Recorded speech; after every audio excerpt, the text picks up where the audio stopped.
आज की दूसरी बड़ी खबर और वो खबर है कोरोना वायरस के हवाले से, जो पाकिस्तान को नहीं सिर्फ पूरी दुनिया को एक चैलेंज दरपेश है। इस वक्त चाइना से शुरू होने के बाद इस वक्त दुनिया के बेशतर ममालिक इस चैलेंज से नबूर्द आजमा होने की कोशिश कर रहे हैं।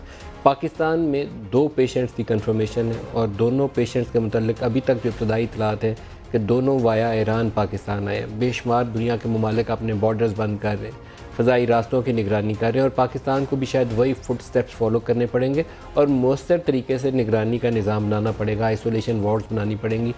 पेशेंट्स हमारे क्योंकि नेबरिंग कंट्रीज़ में सारी तरफ मौजूद हैं, चाइना में है, अफ़गानिस्तान में है, ईरान में बहुत ज़्यादा इसका स्प्रेड हुआ है, तो हमें अपने अंदर भी इंतज़ामात करने पड़ेंगे सूबाई सतह के ऊपर। सिर्फ सरकार की तरफ हर चीज़ की तरफ नहीं देखना पड़ेगा। सूबाई हुकूमतों फेडरल गवर्नमेंट को ना देखें, सिर्फ अपने अपने इंतज़ामात भी करें।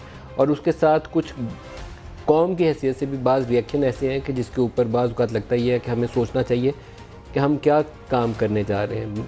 मास्क जो पहने जाते हैं उसके ऊपर ख़बरें चल रही हैं पिछले 2-4 रोज़ से कि जो 5-10 रुपये का आता था वो 50-60-70 रुपये का बिकना शुरू हो गया। इस काम के लिए तो फेडरल गवर्नमेंट या सूबाई हुकूमत की तरफ देखने से पहले हमें अपने अमल को देखना चाहिए कि क्या ये अमल दुरुस्त है।